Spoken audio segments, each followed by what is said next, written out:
سیدہ کے نور کو دیکھ کے بے ہوش ہو گئے۔ وہ جن کا ارادہ یہ تھا کہ جناب سیدہ کی توہین کریں، جیسے ہی سیدہ کے نور کو دیکھا ساری یہودی عورتیں بے ہوش ہو گئی۔ میں کہنا چاہتا ہوں ہوتی بھی کیسے نہ جناب سیدہ کے نور کو دیکھ کے بے ہوش۔ ارے ان کا جو نبی ہے حضرت موسیٰ وہ بھی نور کو دیکھ کے بے ہوش ہو گئے تھے، اب یہ سیدہ کے نور کو دیکھ کے بے ہوش کیسے؟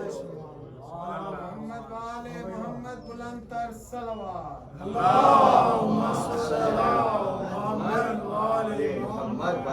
کیسے بے ہوش نہ ہوتی؟ تو عزیزان گرامی، ایک مرتبہ جب یہ ساری اٹھی تو ایک عورت نے چیخ ماری، معلوم ہوا کہ جس کی شادی تھی، جس عورت کی، جس یہودی لڑکی کی، وہ مر گئی۔ یہ معلوم ہوا کہ اس دنیا سے انتقال ہو گیا۔ اب جس گھر میں شادی تھی اور معصوم کی توہین کرنا چاہتے تھے اس گھر میں فوتکی ہو گئی۔ اب جناب سیدہ اس حجرے میں گئی جہاں پہ وہ مری پڑی تھی۔ جناب سیدہ نے مصلی بچھایا، جناب سیدہ نے ہاتھوں کو بلند کیا اور کہا میرے اللہ تجھے واسطہ ہے میرے بابا مصطفیٰ کا، میرے اللہ تجھے واسطہ ہے میرے شوہر علی مرتضیٰ کا، اس کو زندہ کر دے۔ عزیزو جناب سیدہ کے ہاتھ نیچے نہیں آئے تھے کہ وہ کلمہ پڑھتے ہوئے اٹھی۔ اٹھ کے کلمہ پڑھنا اور ہے، کلمہ پڑھتے ہوئے اٹھنا اور ہے۔ اس وقت اسے معرفت ہو چکی تھی۔ عزیزو ہمیں چاہیے کہ ہم معرفت ائمہ حاصل کریں، معرفت امام حاصل کریں کہ ہم نے کن کے در سے اپنے آپ کو جوڑا ہے، وہ کتنی عظیم ہستیاں ہیں۔ عزیزو مجھے آج جناب باب الحوائج کے حوالے سے مسائل پڑھنے ہیں۔ میں چاہتا ہوں کہ آپ جانیے کہ جس گھر کا 6 ماہ کا بچہ بھی باب الحوائج ہو، اس گھر کے خاندان کا کیا عالم ہوگا؟ جس گھر کے 6 ماہ کے بچے بھی باب الحوائج ہیں، جس گھر کے بچے بھی باب الحوائج ہیں۔ مرزا قمی آج سے تقریباً 216 سال پہلے مرزا قمی اس دنیا سے گئے۔ یہ آیت اللہ ہیں، وقت کے مجتہد ہیں، جو لوگ کم میں جناب سیدہ معصومہ کم کی زیارت کر چکے انہیں پتہ ہے کہ یہ ان کا جو مقبرہ ہے بالکل حرم سیدہ کے سامنے ہے، اور آج بھی لوگ جو ہے ان سے جا کے دعا کرتے ہیں اور اپنی حاجت طلب کرتے ہیں۔ مسجد حسن عسکری کے بالکل سامنے اور جناب سیدہ کے حرم کے سامنے درمیان میں یہ واقع ہے۔ تو مرزا قمی جب اپنی کلاس میں درس پڑھایا کرتے تھے تو مرزا قمی یہ کہا کرتے تھے اپنے شاگردوں سے کہ مصائب حضرت علی اصغر بیان کیا کرو۔ تو وہ شاگرد کہتے تھے کہ استاد آپ ہمیشہ جو ہے تاکید کرتے ہیں کہ مصائب باب الحوائج پڑھا کریں، آخر وجہ کیا ہے، کس وجہ سے ہم مصائب باب الحوائج پڑھا کریں؟ تو جناب مرزا قمی کہتے ہیں اس وجہ سے جب بھی مجھے سب سے زیادہ مشکل درپیش ہوتی ہے، پریشانی درپیش ہوتی ہے، تو میں جناب باب الحوائج حضرت علی اصغر کا واسطہ دیتا ہوں، اس ذات کے ساتھ توسل کرتا ہوں تو اللہ میری ہر دعا کو قبول کرتا ہے، اللہ میری تمام مشکلات کو دور کر دیتا ہے۔ عزیزو جب بھی آپ کی زندگی میں کوئی مشکل بنے تو جہاں آپ حضرت باب الحوائج عباس کا وسیلہ بناتے ہیں، حضرت امام حسین کا وسیلہ بناتے ہیں، وہاں جناب علی اصغر کو چھوٹا مت سمجھیے، وہاں پہ جناب علی اصغر کو وسیلہ بنائیے۔ جناب مرزا قمی کے ایک دوست ہیں مرزا ید اللہ، ان کا ایک بیٹا تھا مریض، اس کو دورے پڑتے تھے، 4 سال کی اس کی عمر تھی، اتنا ضعیف اور ناتوان تھا، اتنا زیادہ ضعیف اور ناتوان تھا کہ چلتے چلتے گر جاتا اور نجاست و طہارت کی جو ہے وہ حالت میں باقی نہیں رہتا، نجاست یوں نکل آتی۔ تو مرزا ید اللہ بہت پریشان تھے، ڈاکٹروں نے اسے جواب دے دیا۔ ایک دفعہ اس بچے کے ماموں نے مرزا ید اللہ سے کہا کہ میرا دل چاہ رہا ہے کہ باب الحوائج حضرت علی اصغر کو خط لکھا جائے، عریضہ لکھا جائے، میری طرف سے نہیں، اس بچے کے نام سے۔ جب ہم اس بچے کے نام سے لکھیں گے، مرزا ید اللہ کو یہ پسند آیا، انہوں نے ایک عریضہ بنایا اور اس عریضے پہ حضرت باب الحوائج کا جو ہے یوں لکھا، السلام علیک یا باب الحوائج، اے باب الحوائج علی اصغر آپ کو سلام ہو، میں 4 سال کی میری عمر ہے، ڈاکٹروں نے مجھے جواب دے دیا ہے، نتیجے کا کچھ پتہ نہیں ہے، آپ کو آپ کے بابا حسین کا واسطہ، آپ کو آپ کی ماں رباب کا واسطہ، آپ کو اپنی بہن سکینہ کا واسطہ، مجھے شفا دیجیے۔ اب اس کے بعد حضرت آیت اللہ ید اللہ نے اس سیاہی سے اس بچے کے ہاتھوں کو جو ہے لگوایا اس خط کے اوپر، اس عریضے کے اوپر. اب سوچ رہے ہیں کہ اس عریضے کو کہاں دیا جائے. اسی دنوں میں چند لوگ زیارت امام حسین پہ جا رہے تھے، تو کہا کہ جب آپ امام حسین کے پاس کربلا میں پہنچے تو اس عریضے کو وہاں پہ رکھ دیجئے گا. عزیزوں، یہ قافلہ نکلا. چند دنوں کے بعد جو ہے حضرت آیت اللہ ید اللہ کو خواب میں امام رضا آ کے ملے، اور امام رضا نے آ کے کہا کہ ید اللہ، ہم نے آپ کا عریضہ چچا علی اصغر کو پہنچا دیا ہے. عزیز دیکھیے، امام رضا حضرت علی اصغر کو چچا کہہ رہے ہیں، امام وقت چچا کہہ رہے ہیں. تو یہ مت سمجھیے کہ علی اصغر چھوٹے ہیں. انوار کی دنیا میں حضرت علی اصغر، ان کا وجود اس دنیا میں 6 ماہ کا تھا، لیکن انوار کے عالم میں حضرت علی اصغر 6 ماہ کے نہیں ہیں. حضرت امام رضا انہیں اپنا چچا کہہ رہے ہیں. تو کیا کہا کہ میں نے آپ کا جو عریضہ ہے اپنے چچا علی اصغر تک پہنچا دیا ہے. اب جب صبح اٹھے حضرت ید اللہ تو بہت پریشان ہیں. تعجب ہے کہ امام رضا کہاں سے، میں نے خط کہاں بھیجایا تھا عریضہ. تو صبح جب دیکھا تو ان کے بیٹا جو ہے آہستہ آہستہ شفایاب ہو رہا ہے. آہستہ آہستہ شفایاب ہونا شروع ہو گیا ان کا بیٹا، اور چند دنوں کے بعد مکمل صحت یاب ہو گئے. اور کچھ دنوں کے بعد وہ لوگ جو گئے تھے زیارت کے لیے وہ آئے تو انہوں نے پوچھا ید اللہ نے کہ آپ نے میرا عریضہ کہاں پہنچایا. تو انہوں نے کہا کہ ہمارے جو دوست جا رہے تھے زیارت پہ تو وہ لوگ جو ہیں ہمارا تو ان دوستوں کا پروگرام کینسل ہو گیا تو ہم نہیں جا سکے. لیکن میں نے کہا کہ میں کربلا نہیں جا سکا تو میں جاتا ہوں حرم امام رضا. جب میں مولا کی زیارت کو وہاں پہنچا تو میں نے سوچا کہ آپ کے عریضے کو یہاں پہ ڈال دوں، تو میں نے آپ کے عریضے کو وہاں ڈال دیا. تو عزیزوں دیکھیے، امام رضا علیہ الصلوۃ والسلام کے حرم میں عریضہ ڈالا گیا، اور خود امام رضا اس عریضے کو لے کے حضرت علی اصغر کے پاس لے گئے. عزیزوں، پھر اس بچے کو شفا ملی. جہاں علی اصغر کا یہ عالم ہے، 6 ماہ کا بچہ اتنا باب الحوائج ہے، وہاں حضرت امام حسین کا کیا عالم ہوگا. عزیزوں، ان ہستیوں کو پہچاننے کی ضرورت ہے، معرفت کی ضرورت ہے. عزیزوں، 2 جملے مصائب کے عرض کرنا چاہتا ہوں کہ جب جناب مختار ثقفی نے امام حسین کے قاتلین کے سر کو مولا سجاد کے پاس بھیجا تو مولا سجاد نے ایک جملہ کہا. جتنے لوگ آپ آرام سے سن رہے ہیں، اگر دل میں اس جملے کی تکلیف ہو، آنسو آئے نہ آئے، ہائے ضرور کیجئے گا. مولا سجاد نے ایک مرتبہ جو سر لایا تھا نا اسے کہا کہ مختار سے جا کے کہنا کہ ابھی تک اس کو نہیں پکڑا جس کی وجہ سے میری ماں ٹھنڈا پانی نہیں پیتی، ابھی تک اس کو نہیں پکڑا جس کی وجہ سے میری ماں دھوپ پہ بیٹھتی ہے. عزیزوں، جب جناب مختار نے اس لعین کو پکڑا نا، جب یہ لعین ہرملا زنجیروں میں جکڑا ہوا ہے جناب مختار کے پاس، ایک مرتبہ جناب مختار نے کہا کہ لعین بتا تو نے کربلا میں کون کون سے ظلم کیے.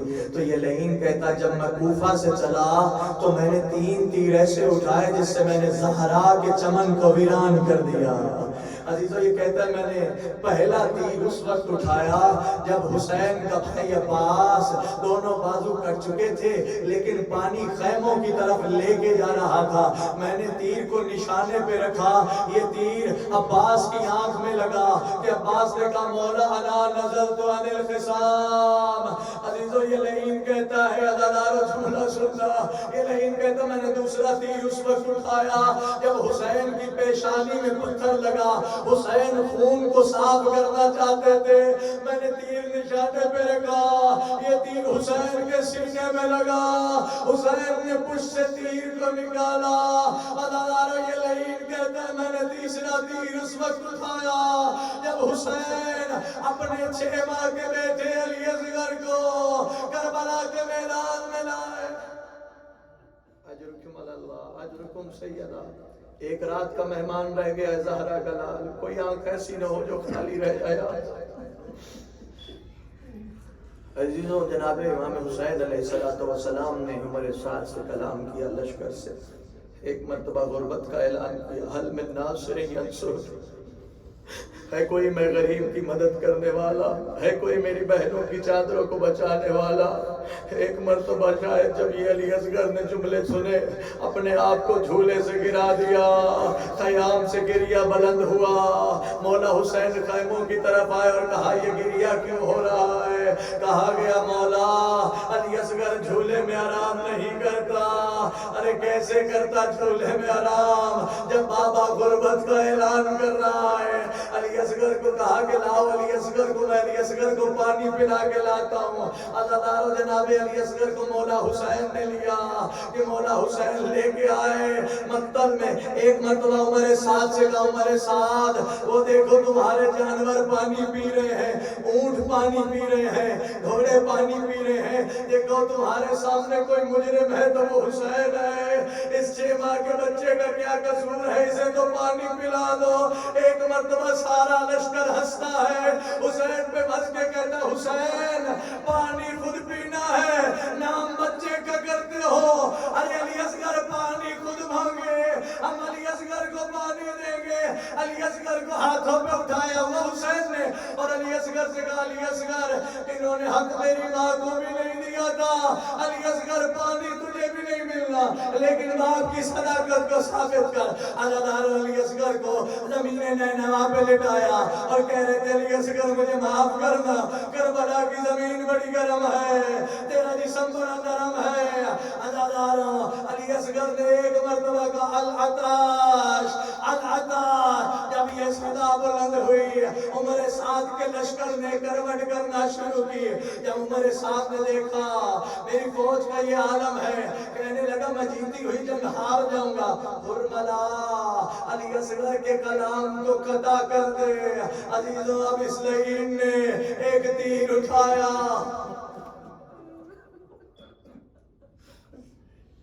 مقتل نویس کہتے ہیں کہ اگر علی اصغر کے لیے ایک چھوٹے سے چھوٹا تیر بھی اٹھایا جاتا تو وہ علی اصغر کے لیے بڑا تھا، لیکن عزیز عزاداروں اس لعین نے وہ تیر اٹھایا جس سے گھوڑوں کو گرایا جاتا ہے، جس سے اونٹوں کے اوپر حملہ کیا جاتا ہے۔ اس لعین نے تیر نشانے پہ رکھا، یہ تیر رباب کے گلے، رباب کے صغیر کے گلے میں لگا، علی اصغر کا گلا نہل ہوا۔ عزیزوں یہاں پہ علامہ نسیم عباس رضوی اللہ مقام ایک جملہ کہا کرتے تھے کہ اگر زہرا کے غریب کا ہاتھ علی اصغر کے پیچھے نہ ہوتا تو جدھر جدھر تیر جاتا ادھر ادھر رباب کا صغیر جاتا۔ عزادارو اب خون علی اصغر کو مولا حسین نے چاہا کہ زمین پر گرا دے۔ زمین کی آواز ہے مولا زمین پہ نہ گرائیے گا، اگر یہ خون زمین پر گرا تو زمین کبھی اناج نہ اگے گی۔ مولا نے چاہا کہ خون کو آسمان پہ پھینک دے۔ آسمان سے آواز آئی مولا اگر اس کو آسمان پہ پھینکا کبھی بارش نہ ہوگی، اب زہرا کا لال کیا کرے؟ علی اصغر کے خون کو اپنے چہرے پہ لگایا، علی اصغر کے خون سے داڑھی کو خضاب کیا، علی اصغر کے لاشے کو اٹھایا۔ حسین نے یوں تو علی اکبر کا بھی لاشا اٹھایا، عباس کا بھی لاشا اٹھایا، لیکن عزیزوں جتنا بھاری علی اصغر کا لاشا تھا حسین کے لیے اتنا بھاری لاشا کوئی نہیں ہے۔ کہیں علی اکبر کہیں علی اصغر کے لاشے کو اٹھا کے چند قدم آگے جاتے ہیں پھر واپس آ جاتے ہیں اور کہتے ہیں انا للہ و انا الیہ راجعون لذنب قضائہ و تسلیما لامرہ۔ عزادارو حسین علی اصغر کا لاشا آگے نہ لے جا رہے کہیں رباب مر نہ جائے، عوام لیا لاشا علی اصغر کا، آگے بڑھے میرے آقا۔ عزادارو یہ منظر سکینہ نے دیکھا کہ علی اصغر کا جسم حرکت نہیں کر رہا، سکینہ نے سمجھا علی اصغر نے پانی پی لیا، شاید علی اصغر سو گیا ہوگا۔ کہا بابا علی اصغر کو پانی پلایا ہے، بابا مجھے بھی پانی پلائیے۔ عزادارو اب حسین کیسے بتائے سکینہ علی اصغر نے کیسے پانی پیا؟ حسین کیسے بتائے، عزادار حسین کیسے بتائے، سکینہ علی اصغر نے کیسے پانی پیا۔ ایک مرتبہ بی بی رباب سے پوچھا مولا حسین نے، رباب میں کون ہوں؟ کہا آپ میرے آقا ہیں۔ رباب میں کون ہوں؟ آپ میرے مولا ہیں۔ جب دیکھا نا رباب کو، ایک مرتبہ علی اصغر کو آگے کر دیا۔ بی بی نے علی اصغر کو دیکھا اور کہا علی اصغر کیا تجھ جیسے کو بھی نہر کیا جاتا ہے؟ علی اصغر عرب تو اونٹنی کے بچے کو بھی نہر نہیں کرتے، علی اصغر یہ عرب نہیں تھے جنہوں نے تجھے نہر کر دیا۔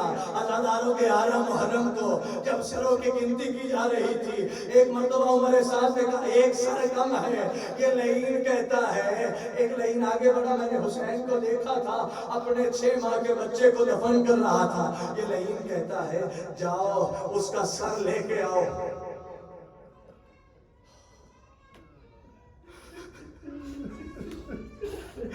عزادارو یہ لعین کہتا ہے جاؤ علی اصغر کا سر لے آؤ۔ کربلا کا ہر شہید یا ایک مرتبہ شہید ہوا یا 2 مرتبہ، واحد یہ رباب کا صغیر ہے جو 3 مرتبہ شہید ہوا۔ عزادارو اب 10 نیزہ سوار اٹھے، ہاتھوں میں نیزے ہیں، زمین کربلا میں نیزے گاڑتے جا رہے ہیں۔ ایک لعین نے زمین میں نیزہ گاڑا، صرف زمین سے نیزہ باہر نہیں آیا، رباب کا صغیر باہر آیا۔ عزادارو اس لعین نے خنجر نکالا، خنجر سے علی اصغر کے گلے کو جدا کیا۔ آئیے دوسری مرتبہ علی اصغر شہید ہوا۔